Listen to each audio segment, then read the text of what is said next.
Dear student, welcome back to our 10th lecture। आज की इस लेक्चर में हमारा second part of first unit है, जिसमें हमने फर्स्ट पार्ट कंप्लीट कर चुके हैं। अब सेकंड पार्ट है, इसमें हम डिस्कस करने जा रहे हैं electronic spectra of transaction metal complexes है, जो कि बहुत इंपॉर्टेंट टॉपिक है आपकी नेट के लिए या आपके ओवरऑल अंडरस्टैंडिंग जो अब तक हमने पढ़ा है। मेनली इसमें आपका कलर और मैग्नेटिज्म है, प्रॉपर्टीज, वो यहाँ से आपको पता चलेगा। तो ये इलेक्ट्रॉनिक स्पेक्ट्रा क्या चीज़ है और इससे हमें क्या इंफॉर्मेशन मिलता है या इसे पढ़ना क्यों ज़रूरी है, ठीक है। तो ये स्टार्ट कहाँ से हुआ, ये electronic spectra of transaction metal complexes, इनका पढ़ना, इनके बारे में हमें जानना स्टार्ट कहाँ से हुआ, ठीक है। बहुत variety of transaction metal complexes जो कि हम देखते हैं अपने लेबोरेटरीज में कि इसमें बहुत डिफरेंट कलर के हमारा क्या बनता है, सॉल्यूशंस बनते हैं। जब हम किसी भी एक कॉम्प्लेक्स को हम डिसॉल्व कर दें तो इसमें हमारा क्या बनता है, अलग अलग किस्म के कलर के कॉम्प्लेक्स बनता है, ठीक है। तो वो आता कहाँ से है, इसमें पहले हम देखेंगे कलर, इसके बाद दूसरे प्रॉपर्टीज देखेंगे, ठीक है। तो डिफरेंट किस्म के कॉम्प्लेक्स का हमारा क्या आता है, डिफरेंट कलर आता है। कुछ आप एग्जांपल्स लेते हैं कि ये जो कलर्स है हमारे ट्रांसक्शन मेटल कॉम्प्लेक्सेस का, वो आता कहाँ से है, ठीक है। तो इसके यहाँ से हमें पता चल जाएंगे कि हम ये इलेक्ट्रॉनिक स्पेक्ट्रा पढ़ता क्यों है। फॉर एग्जांपल हम एक aqueous solution of octahedral complexes लेते हैं, ऑक्टाहाइड्रल कॉम्प्लेक्सेस ऑफ एग्जांपल हम लेते हैं। सबसे पहले हमारा कोबाल्ट का COH2O6 3 positive, I think COH2O6 2 positive. ये है हमारा एक ऑक्टाहाइड्रल कोबाल्ट कॉम्प्लेक्स, जो कि ऑक्टाहाइड्रल कॉम्प्लेक्स है, ठीक है। इसका जब हमने कलर देखा तो ये हमें मिला पिंक कलर का, ये हमें मिला पिंक कलर का। कोबाल्ट का एक ऑक्टाहाइड्रल कॉम्प्लेक्स है, एक और कॉम्प्लेक्स है, इसका कलर हमें क्या मिला, पिंक कलर। इस कॉम्प्लेक्स का कलर पिंक मिला, ये कोबाल्ट का कॉम्प्लेक्स है, ठीक है। जब हमने इसी कोबाल्ट का एक टेट्राहाइड्रल कॉम्प्लेक्स देखा, COCl4 2-, ये आपका है टेट्राहाइड्रल कॉम्प्लेक्सेस ऑफ कोबाल्ट का ही है। ये ऑक्टाहाइड्रल कॉम्प्लेक्स है, ये टेट्राहाइड्रल कॉम्प्लेक्स है, ठीक है। टेट्राक्लोरो कोबाल्ट कॉम्प्लेक्स है, ये टेट्राहाइड्रल है, ये ऑक्टाहाइड्रल कॉम्प्लेक्स है, ये टेट्राहाइड्रल है। जब हमने इसका कलर देखा तो ये इसका कलर हमें मिला blue colour. Metal complex, metal दोनों में सेम है, यहां भी कोबाल्ट है, यहां भी कोबाल्ट है। ये ऑक्टाहाइड्रल कॉम्प्लेक्स है, ये टेट्राहाइड्रल कॉम्प्लेक्स है। जो हमारा ऑक्टाहाइड्रल कॉम्प्लेक्स वो पिंक कलर का था, जो हमारा टेट्राहाइड्रल कॉम्प्लेक्स है वो ब्लू कलर का है, ठीक है। यहां फिर ये कलर में डिफरेंस क्यों है, और ये कलर, इसका पिंक कलर क्यों हमें पिंक कलर मिला, कहां से इसका पिंक कलर आया, और ये कोबाल्ट क्लोरो कॉम्प्लेक्स है वो ब्लू क्यों आया, ठीक है। ये पिंक आया और इनका कलर आया कहां से, ये सब हम इस electronic spectra of transaction metal complex वाले टॉपिक में हम देखेंगे कि ये स्पेक्ट्रा बनता कहां से इसका कलर आ जाता है, ठीक है। इनका इंटेंसिटी डिफरेंस क्यों आता है, ये सब हम देखेंगे। इसके साथ साथ हमारा एक और कॉम्प्लेक्स है निकल का, ठीक है, NiH2O6। ये है आपका निकल का एक ऑक्टाहाइड्रल कॉम्प्लेक्स है,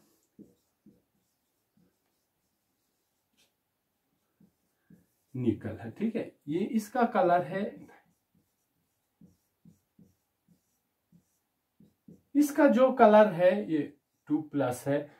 Ni2+ का एक कॉम्प्लेक्स है, ऑक्टाहाइड्रल कॉम्प्लेक्स है। इसका कलर जनरली था ये ग्रीन कलर का आता है, ठीक है। क्या आता है, ये निकल का जो कॉम्प्लेक्स है वो ग्रीन कलर का आता है, ठीक है।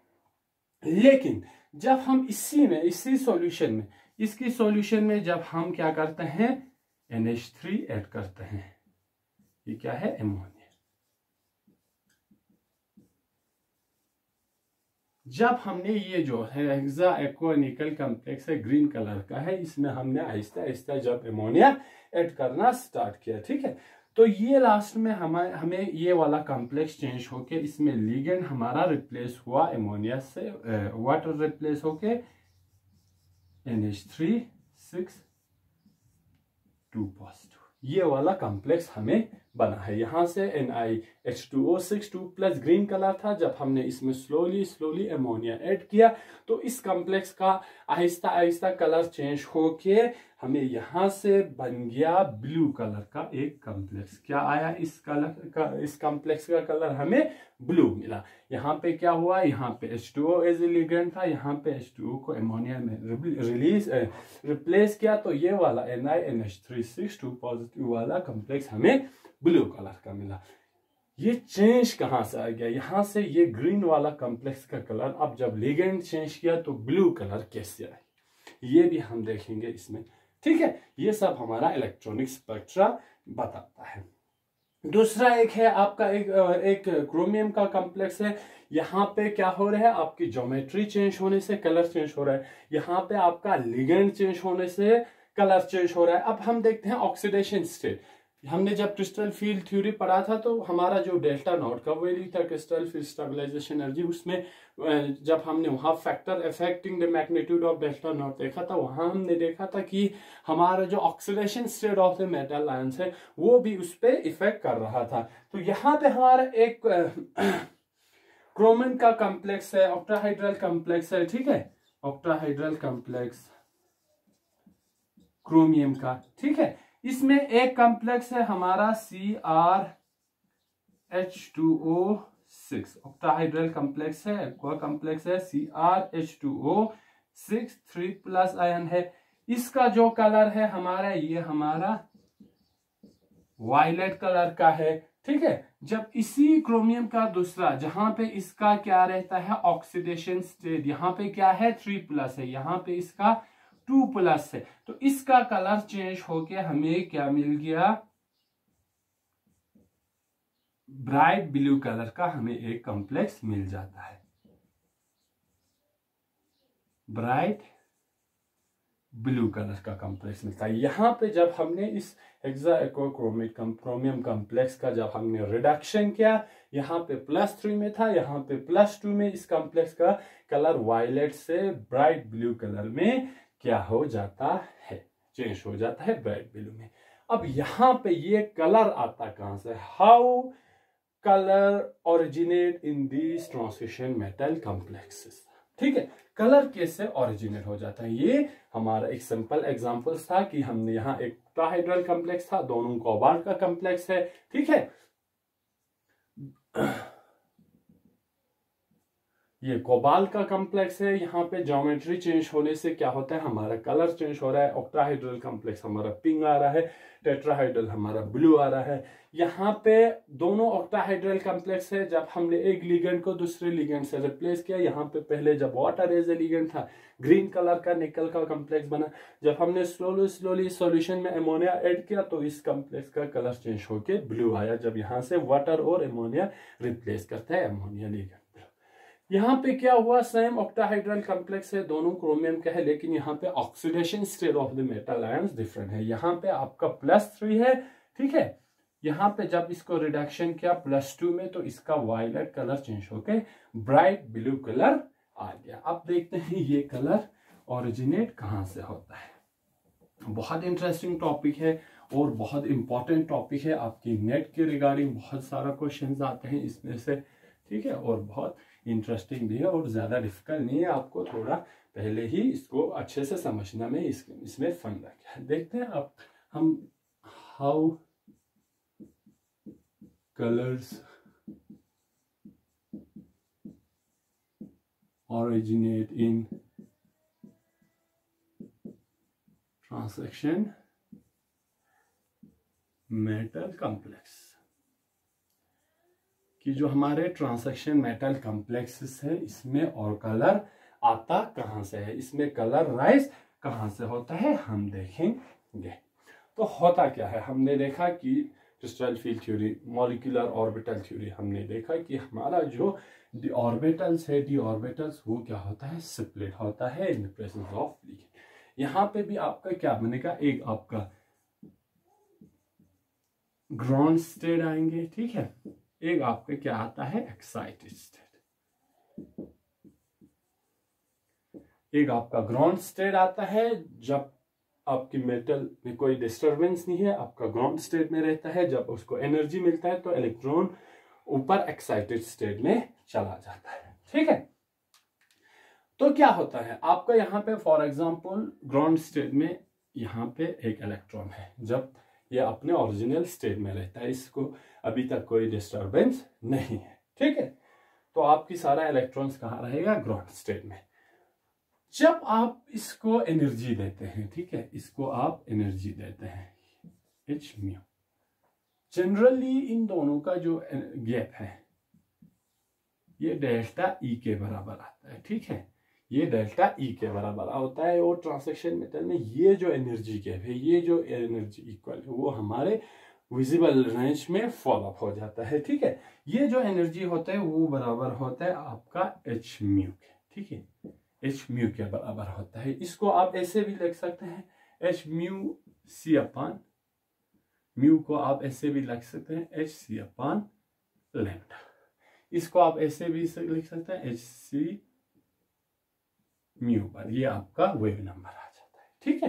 तो ये ग्राउंड स्टेट और एक्साइटेड स्टेट के बीच का जो एनर्जी है वो क्या होता है, हमारा विजिबल रेंज में फॉल होता है। इसका एनर्जी जो है हमारा विजिबल रेंज में फॉल होता है, इसीलिए हमें ये क्या रहता है, विजिबल रहता है। हमें इसमें क्या रहता है, ये जो ट्रांसैक्शन कॉम्प्लेक्स क्या रहता है, कलर मिल जाता है, ठीक है, इसमें कलर हमें दिख जाता है। अब क्या होता है, अब जब इसको आप एनर्जी देते हैं, ठीक है, तो ये आपका ग्राउंड स्टेट है, ये आपका क्या है, एक्साइटेड स्टेट है।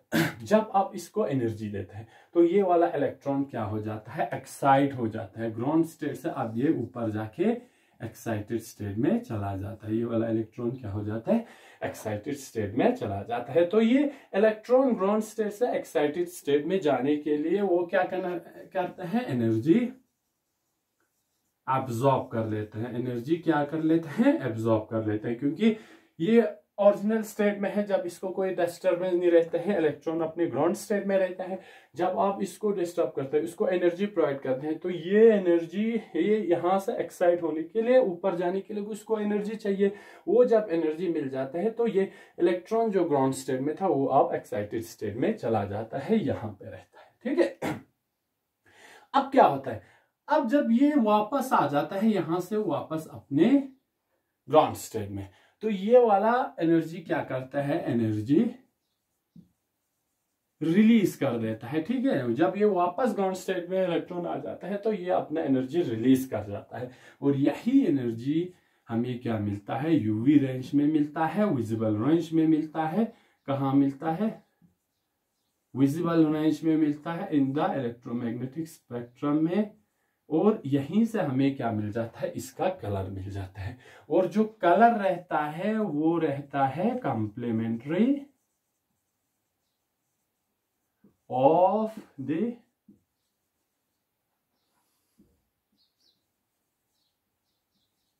एब्जॉर्बेड एनर्जी। जिस एनर्जी के जिस रेंज के एनर्जी का एब्जॉर्प्शन होता है उसी के कॉम्प्लीमेंट्री हमें क्या मिलता है, कलर मिलता है। और ये कलर कहाँ से मिलता है, ये कलर जो है आर्टिस्ट कलर व्हील से हमें पता चलता है।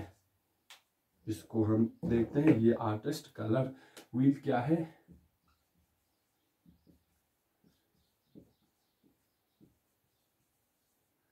आर्टिस्ट कलर व्हील क्या बताता है, ठीक है। हमारा जो जनरल वाइट लाइट है ये हमारे 7 कलर का क्या रहता है, कॉम्बिनेशन रहता है, कलर्स का कॉम्बिनेशन रहता है। इस 7 कलर में क्या आता है, हमारा विब्ग्योर VIB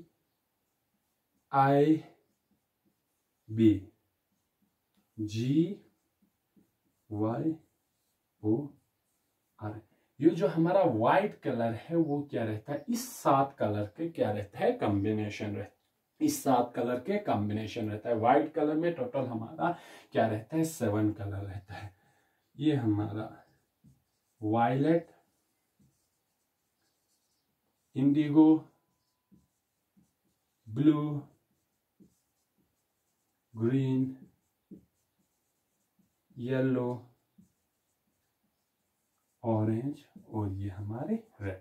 ये जो 7 कलर हमारे व्हाइट कलर में कंबाइन रहता है, ठीक है। ये 7 कलर। अब आर्टिस्ट कलर व्हील क्या कहते हैं कि अगर हमारा जो एब्जॉर्प्शन कलर ब्लू कलर में आता है तो इसका कंप्लीमेंट्री कलर जो है वो जो भी होगा वो हमें नजर आएगा। फॉर एग्जांपल हम देखते हैं, एक सिंपल सा हम आर्टिस्ट कलर व्हील ड्रॉ करते हैं, देखते हैं इनमें कौन कौन सा हमारा कॉम्बिनेशन रहता है, ठीक है। कंप्लीमेंट्री करना जनरल, ये हमारा फॉर एग्जांपल रेड है, ये रीजन हमारा क्या है, रेड रीजन है। ये आपका क्या है, ऑरेंज रीजन है। ये आपका येलो रीजन है। ये आप सिंपल हम एक एक्सप्लेन करने के लिए एक वो बनाते हैं, कंप्लीमेंट्री कलर क्या रहता है, हम आपको ये समझाते हैं। ग्रीन कलर है, ये रीजन आपका ब्लू है और ये रीजन आपका पर्पल है, ठीक है। तो यहां पे देखें, ये दोनों क्या है, कंप्लीमेंट्री है, रेड और ग्रीन। अगर रेड एब्जॉर्ब होगा तो आपको क्या दिखेगा, ग्रीन दिखेंगे, ग्रीन एब्जॉर्ब होगा तो रेड दिखेंगे। ये दोनों आपका कंप्लीमेंट्री। अगर येलो एब्जॉर्ब करेंगे तो पर्पल दिखेंगे, पर्पल एब्जॉर्ब करेंगे तो येलो दिखेंगे। ये दोनों कंप्लीमेंट्री है। अगर ब्लू एब्जॉर्ब करेंगे तो ऑरेंज दिखेंगे, ऑरेंज एब्जॉर्ब करेंगे तो ब्लू दिखेंगे। ये क्या है, कंप्लीमेंट्री कलर इसी को कहते हैं, ठीक है। क्योंकि जो ट्रांसमिटेड कलर है वो कंप्लीमेंट्री रहता है एब्जॉर्प्शन के, एब्जॉर्बिड कलर के क्या रहता है, कंप्लीमेंट्री कलर रहता है, ठीक है। तो यहाँ पे हमारा आर्टिस्ट कलर भी यही एक्सप्लेन करता है कि कौन सा कलर किसके कंप्लीमेंट्री और क्या, और कौन सा रेंज अगर एब्जॉर्ब होगा तो क्या कलर हमें दिख जाएगा, ठीक है। तो यहाँ पे टोटल हमारा वायलेट हमने कहा है 7 जो कंपोनेंट में डिवाइड हुआ होता है, with your violet, indigo, blue, green, yellow, orange, red. अगर हम ये कहें तो इसमें से अगर सारा एब्जॉर्ब होगा तो क्या होगा, या जो सारा ट्रांसमिट होगा तो क्या होगा। अगर इसमें आपका सारा कलर अगर एब्जॉर्ब होगा तो आपको दिखेंगे वो ब्लैक कलर, और अगर आपका सारा ट्रांसमिट होगा तो वो आपको क्या दिखेंगे, व्हाइट कलर का दिखेंगे, ठीक है। तो ये ध्यान रखना, if all the colors get absorbed, अगर इसमें से जो 7 कॉम्बिनेशन के कलर है वो सारा एब्जॉर्ब होगा तो आपको क्या दिखेंगे, if all the colors get absorbed you will see black color। अगर सारा कलर एब्जॉर्ब होगा तो आपको क्या दिखेंगे, ब्लैक दिखेंगे। if all the color gets transmitted you will see white color। अगर इस सातों में से सारा एब्जॉर्ब होगा तो आपको दिखेंगे ब्लैक कलर, अगर इसमें से सातों ट्रांसमिट होगा तो आपको क्या दिखेंगे, आपको व्हाइट कलर दिख जाएंगे, आपको व्हाइट कलर दिख जाएंगे। अब थोड़ा कुछ एग्जांपल लेते हैं कि कौन सा एक कुछ कॉम्प्लेक्स का हम कलर देखेंगे और हम देखेंगे इसमें से क्या एब्जॉर्ब होगा, ठीक है, और क्या इसमें से ट्रांसमिट हुआ होगा। एग्जांपल देखते हैं। फॉर एग्जांपल हमारे पास एक कॉम्प्लेक्स है कॉपर का, CuH2O6 2 पॉजिटिव। ये जो कॉपर के कॉम्प्लेक्स का जनरली जो कलर रहता है वो ब्लू रहता है, क्या रहता है, ब्लू कलर का रहता है। तो ये जब ब्लू कलर का रहेंगे तो इसने एब्जॉर्ब क्या किया होगा, तो ब्लू का कंप्लीमेंट्री कलर हमें पता है, तो कंप्लीमेंट्री कलर क्या है, कंप्लीमेंट्री जो कलर है इसका हमारा ब्लू का है ऑरेंज, क्या है, ऑरेंज। तो जो CuH2O6 का कलर हमारा ब्लू नजर आता है तो इसने एब्जॉर्ब क्या किया होगा, ऑरेंज कलर एब्जॉर्ब किया होगा, क्योंकि हमने कहा है कि जो कलर जो ट्रांसमिटेड हमें दिख जाता है वो होता है अब्जॉर्बड कलर के कंप्लीमेंट्री कलर। दूसरा हम एग्जांपल देखते हैं, आपका टाइटेनियम H2O H2O6 3+, इसका जो कलर रहता है ये पर्पल रहता है, इसका जो कलर रहता है वो पर्पल रहता है। तो इसने एब्जॉर्ब क्या किया होगा, एब्जॉर्ब किया होगा येलो ग्रीन रेंज में, ठीक है, या येलो कलर इसने क्या किया होगा, एब्जॉर्ब किया होगा, तभी येलो का कॉम्प्लीमेंट्री कलर पर्पल हमें क्या आता है, नजर आता है। निकल का हमने कहा, अभी पहले एग्जांपल दिखा, निकल जो कॉम्प्लेक्स है वो हमें नजर आता है ग्रीन कलर का, क्या नजर आता है, ग्रीन कलर का, ग्रीन कलर का नजर आते हैं। तो एब्जॉर्ब क्या क्या होगा, इसका कॉम्प्लीमेंट्री कलर क्या है, हमें रेड कलर है, ठीक है। तो यही फंडा है कि एक जो हमारा ट्रांसलेशन कॉम्प्लेक्स में कलर क्यों आता है, क्योंकि जो इलेक्ट्रॉन है वो जो एनर्जी मिलता है ग्राउंड स्टेट से एक्साइटेड स्टेट में एक्साइट हो जाता है, और जब वो वापस ग्राउंड स्टेट में आता है तो वो जो एनर्जी उसने एब्जॉर्ब किया था वो ट्रांसमिट कर देता है, और उसी का कॉम्प्लीमेंट्री कलर हमें क्या आता है, नजर आता है, ठीक है। तो सारे जो कलर का इन ट्रांसलेशन मेटल्स का जो फंडा है वो क्या है, excitation of electrons from ground state to excited state. और जो इस एक्साइटेड स्टेट, ग्राउंड स्टेट से एक्साइटेड स्टेट में जाने के लिए जो एनर्जी चाहिए होता है h म्यू, वो हमारा क्या रहता है, विजिबल रीजन में फॉल होता है, visible region of electromagnetic spectrum में फॉल होता है, और ये जो विजिबल रीजन में आता है वो हमें क्या हो जाता है, दिख जाता है, वो हमें क्या जाता है, दिख जाता है, ठीक है।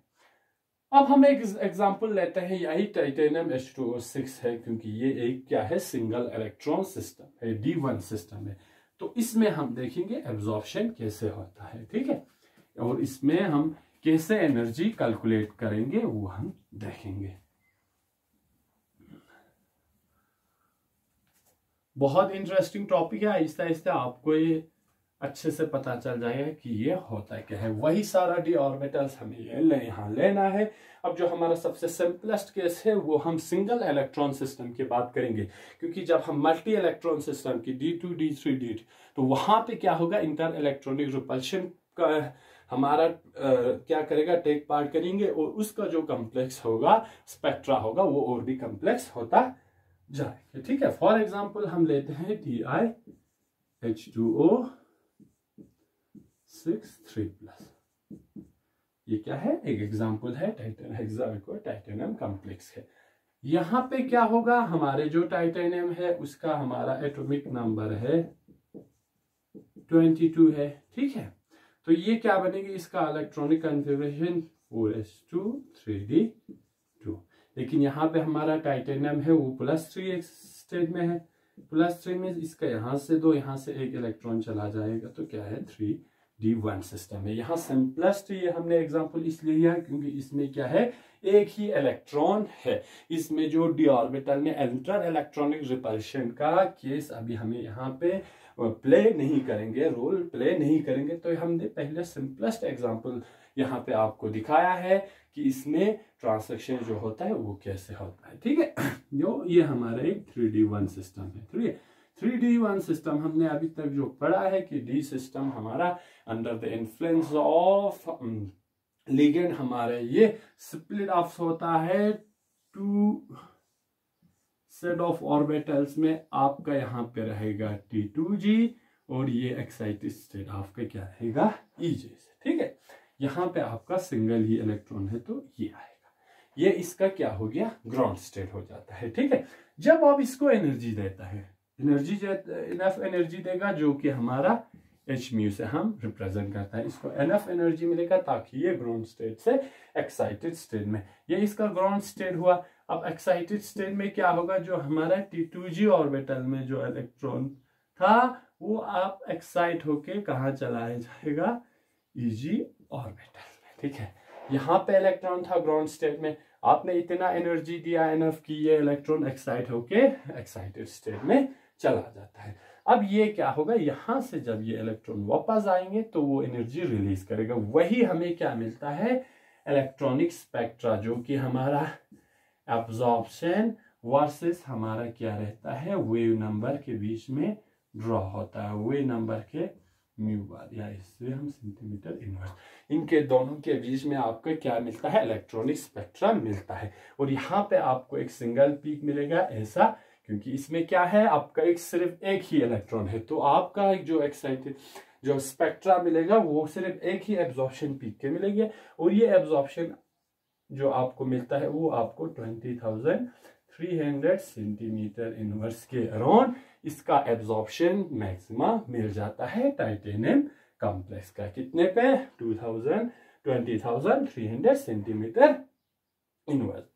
ठीक है, तो इतने वेवलेंथ पे आपको क्या मिलता है, इस जो हमारा TiH2O6 का इलेक्ट्रॉनिक स्पेक्ट्रम है, ऐसा एक एब्जॉर्प्शन आपको मिल जाएगा। सिंगल हम मिलेगा क्योंकि इसमें एक ही इलेक्ट्रॉन क्या है, एक ही इलेक्ट्रॉन का इन्वॉल्वमेंट है। ठीक है, तो ये जो हमारा वेव नंबर है, वेव नंबर जो यहाँ पे एब्जॉर्प्शन होता है, यही हमारा जो क्रिस्टल फील्ड स्प्लिटिंग एनर्जी है, डेल्टा नॉट का भी वैल्यू बन जाता है। जो इस कॉम्प्लेक्स में हमारा जो डेल्टा नॉट का वैल्यू है वो इतना आ जाएगा, डेल्टा नॉट का value 20,300 centimetre inverse, Cm -1 centimetre inverse आपका डेल्टा नॉट का वैल्यू TiH2O6 3+ कॉम्प्लेक्स में आपको इतना मिल जाएगा।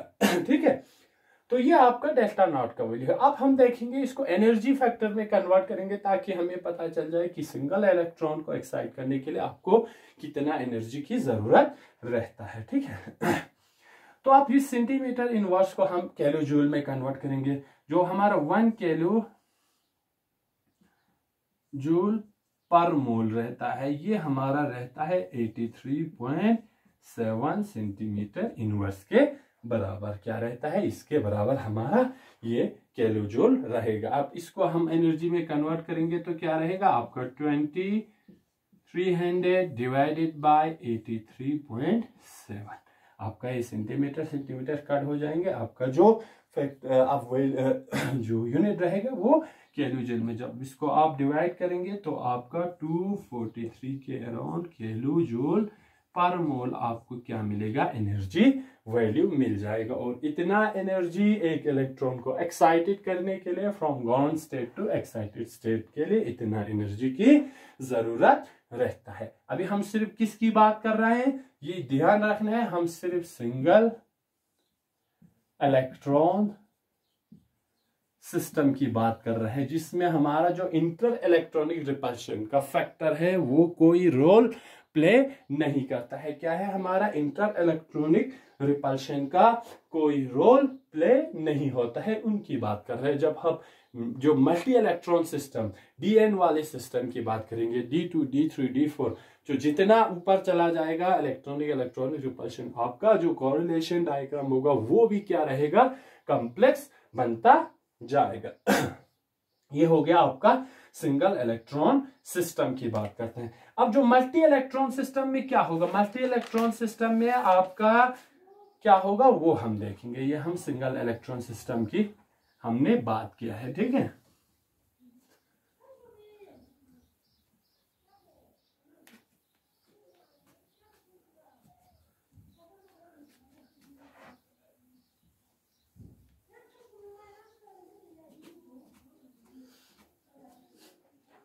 अब मल्टी इलेक्ट्रॉन सिस्टम में क्या होगा,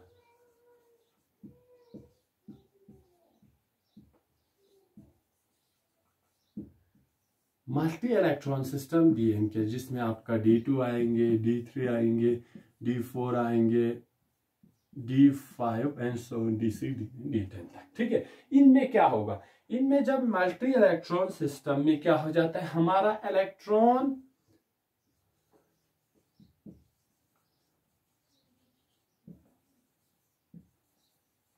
जो इलेक्ट्रॉन और इलेक्ट्रॉन के बीच में रिपल्शन रहता है, उसकी वजह से क्या हो जाता है, गिव राइज टू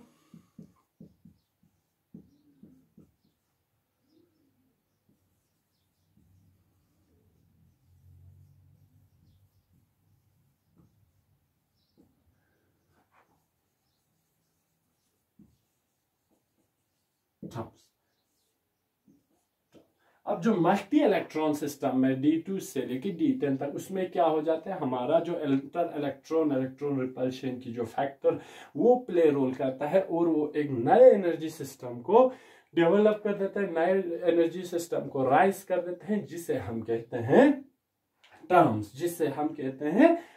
कहते हैं। ठीक है, इससे हम क्या कहते हैं, टर्म्स कहते हैं। और ये टर्म्स जो है जिसमें मेनली हमारा रहेगा SPDF रहेगा। ठीक है, जो हमारा टर्म्स रहता है, ये टर्म्स जनरली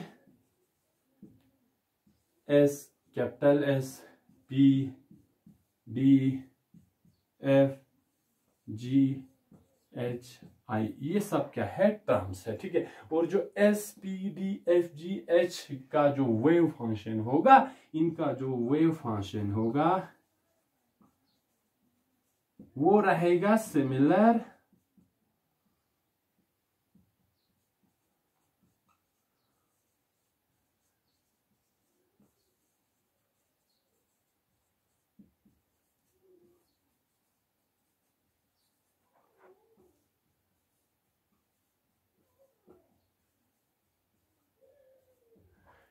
इन जो टर्म्स के वेव फंक्शन रहेगा वो सिमिलर रहेगा जो हमने ऑर्बिटल्स की वेव फंक्शन देखा था, S orbital, P orbital, D orbital, F G H I orbital, इनकी वेव फंक्शन का बराबर रहेगा हमारे जो टर्म SPDFGHI ऑर्बिटल्स है। ठीक है, तो ये हमारा जब मल्टी इलेक्ट्रॉन सिस्टम बनता है तो हमारा नया टर्म्स बनता है, क्योंकि ये नए एनर्जी सेट, इसमें क्या होगा, इंटर इलेक्ट्रॉनिक रिपल्शन से जो हमारा सब एनर्जी लेवल्स होगा उसमें भी क्या आ जाएंगे, स्प्लिटिंग आ जाएगा। तो हमारा नया जो कुछ टर्म्स इसमें इंक्लूड होता है जिसे हम रिप्रेजेंट करता है SPDFGHI। आगे जिस तरह हमारा ऑर्बिटल्स चला जाता है उसी तरह ये भी चला जाएगा। तो इनकी जो वेव फंक्शन होगा वो similar to the orbital wave function S orbital P D F G H, इनके ऑर्बिटल्स के वेव फंक्शन जैसा यहाँ पे रहेगा। ठीक है, तो हम देखते हैं कि ऑक्टाहाइड्रल कॉम्प्लेक्स में कौन कौन से टर्म्स हैं और वो किसके बराबर रहता है।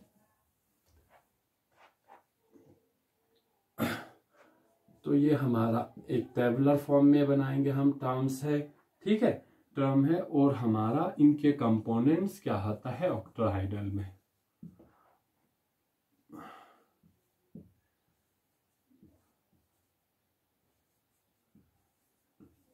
ऑक्टाहाइड्रल फील्ड में सबसे पहले जो सिंपलेस्ट है इस टर्म आता है हमारा, ये ऑक्टाहाइड्रल फील्ड में किसके बराबर है, A1G के बराबर है। ठीक है, दूसरा हमारा P आएगा, ये जो P है वो हमारा T1G कंपोनेंट के बराबर है। इसके बाद D आएगा, D हमारा क्या होता है, EG रहता है, प्लस हमारा T2G रहता है। F आएंगे, ठीक है, F में कितना होगा, 5 ऑर्बिटल होगा, A2G होगा 1, T1G होगा 2, T2G होगा 3, यहाँ 2, यहाँ 3, यहाँ 3, 3 3 6 1 7, यहाँ 2 यहाँ 3। ठीक है, 3 2 5 D ऑर्बिटल में। P ऑर्बिटल में कितने सब शेल्स होते हैं, 3। T में कितना होता है, ट्रिपल डिजेनरेट 3, ये नॉन डिजेनरेट है, सिंगल है A1G। इसके बाद G होगा। ठीक है, G में हमारा A1G 1, EG 2 3 हो गया, T1G हो गया प्लस T2 हो गया, 3 6 7 8 9 ऑर्बिटल हमारे G टर्म्स में होगा। तो ये है आपका कुछ नया terms due to the inter electronic repulsion new energy state को राइज कर देते हैं, जिनका सिंबल है SPDF से, जिनका wave function similar to the orbital SPDFG रहता है। और ऑक्टाहाइड्रल कॉम्प्लेक्स में ये किस किस कंपोनेंट में डिवाइड होता है। अब देखो, S में आपका कोई नहीं है, नॉन डिजेनरेट, तो सिंगल रहेगा। P आपका ट्रिपल है तो 3 रहेगा, D आपका 5 रहता है तो 2EG 3T2G 5 हो गया, F में आपका सिंगल A2G T1G।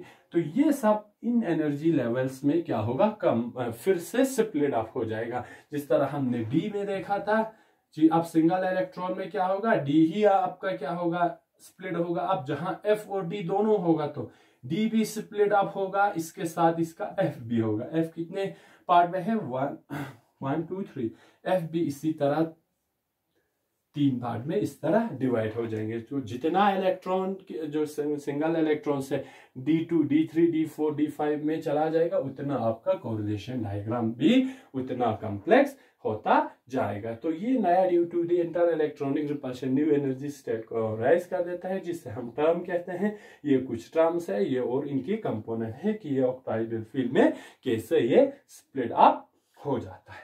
ठीक है, इनमें क्या रहता है कि जो ओवरऑल डिजेनरेसी रहता है वो कंजर्व रहता है। ठीक है, ओवरऑल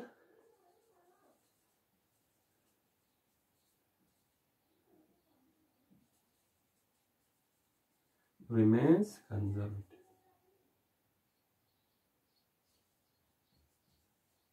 ओवरऑल डिजेनरेसी कंजर्व रहता है, मींस एस ऑर्बिटल का डिजेनरेसी जो भी है वो भी कंपोनेंट में वही है। पी में 3 है तो यहाँ 3 रह रहा है, डी में 5 है तो यहाँ 5 रहता है, एफ में क्या है 7 है तो यही 7 रहता है, जी में क्या रहता है 9 है तो यही 9 यहाँ पे रहेगा। ठीक है, तो ये आपका क्या है, जो हमारा नया जो term due to the inter electronic repulsion है वो राइज होता है, इससे टर्म कहते हैं।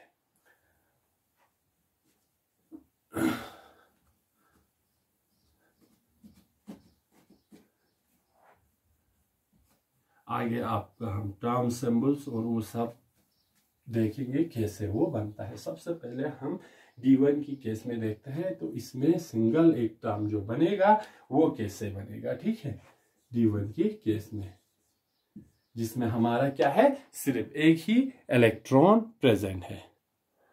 अब हम देखते हैं जो D1 की केस में टर्म्स कैसे आप बनाएंगे। ठीक है, D1 में सिर्फ आपका क्या है, एक ही इलेक्ट्रॉन है, d ऑर्बिटल में एक ही इलेक्ट्रॉन है। ठीक है,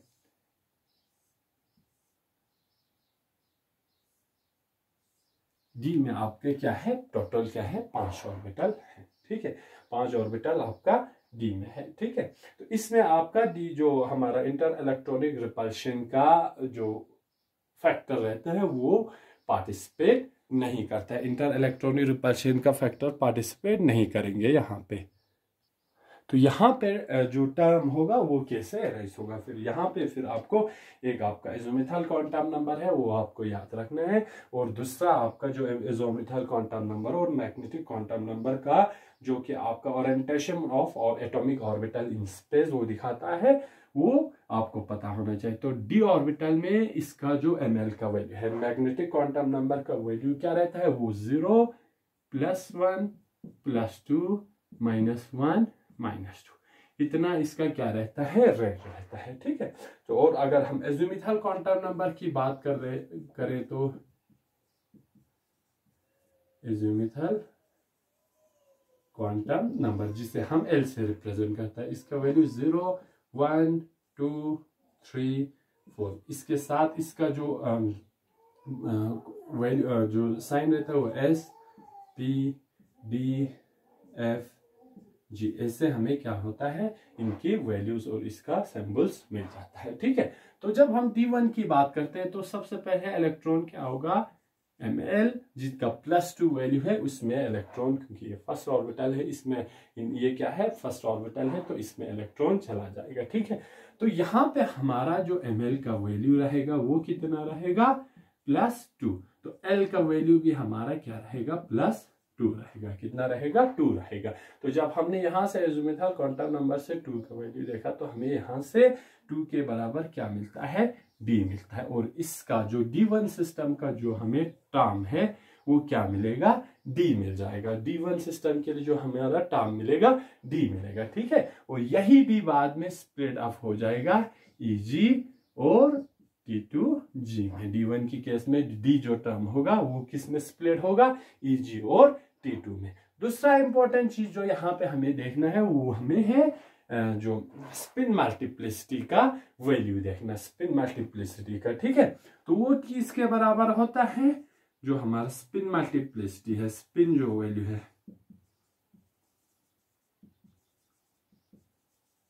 ये हमारे बराबर आता है 2s + 1। और ये s क्या है, s जो है हमारा स्पिन है, इलेक्ट्रॉन्स का नंबर ऑफ इलेक्ट्रॉन्स कितना है उसका स्पिन है। ठीक है, तो यहां पे कितना इलेक्ट्रॉन है हमारा, एक ही इलेक्ट्रॉन है। तो अगर हम इसका स्पिन देखेंगे तो 2 इंटू एक ही है, तो रिजल्टेंट स्पिन हमारा क्या रहेगा, 1/2 रहेगा प्लस 1। 2 और 2 क्या हो जाएगा, कैंसिल हो जाएगा, 1 + 1 2। तो जो आपका स्पिन मल्टीप्लिसिटी का वैल्यू क्या आता है, 2 आता है। तो इसके ऊपर आपका 2 आएगा। ये हम जब टाइम सिंबल्स पढ़ेंगे नेक्स्ट क्लास में, तो वहां आपको पता चलेगा कैसे बनता है। ठीक है, तो यही 2, इसका स्पिन मल्टीप्लिसिटी भी सेम रहेगा। यही जो डी वाला टर्म है D1 की केस में, वो आपका स्प्लिट्स हो जाएगा Eg2 + T2G2। ये आपका स्पिन मल्टीप्लिसिटी, ये आपका क्या है, आपका ये भी स्पिन मल्टीप्लिसिटी, सारे इन कंपोनेंट्स का क्या रहेगा, सिमिलर रहेगा। ये हम किसकी बात कर रहे हैं, हम सिर्फ D1 सिस्टम की बात कर रहे हैं। ठीक है, अब D2 सिस्टम में क्या होगा, D2 सिस्टम में इसका, क्योंकि इंटर इलेक्ट्रॉनिक रिपल्शन इसमें पार्टिसिपेट करेंगे, तो और भी इसका क्या हो जाएगा, टर्म्स चेंज हो जाएगा। टर्म्स फिर से इसमें क्या हो जाएगा, डिवाइड हो जाएंगे। अब देखते हैं हम एक D2 केस में क्या हो जाएगा। ये हमारा D1 की केस में।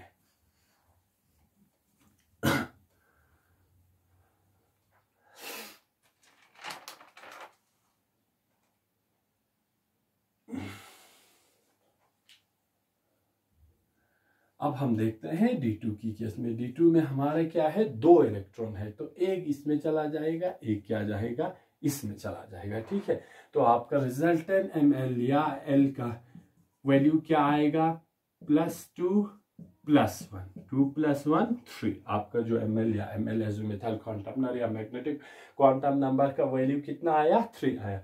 जब हम एज़ोमिथाइल क्वांटम नंबर का वैल्यू देखते हैं तो 3 पे हमारे क्या आता है, इसका जो टर्म आएंगे वो क्या आएंगे, F आ जाएंगे। ठीक है, ये पिजन होल डायग्राम से आपको ये अंडरस्टैंड होगा कि इलेक्ट्रॉन का मैक्सिमम जो अरेंजमेंट है वो कितना हो जाएगा। ठीक है, ये जब हम टर्म सिंबल्स पढ़ेंगे तो वहां आपको पता चल जाएगा। ठीक है, टर्म इसमें आप इसका टर्म क्या आएगा, D2 सिस्टम में F आ रहा है। ठीक है, इसका स्पिन मल्टीप्लिसिटी देखेंगे।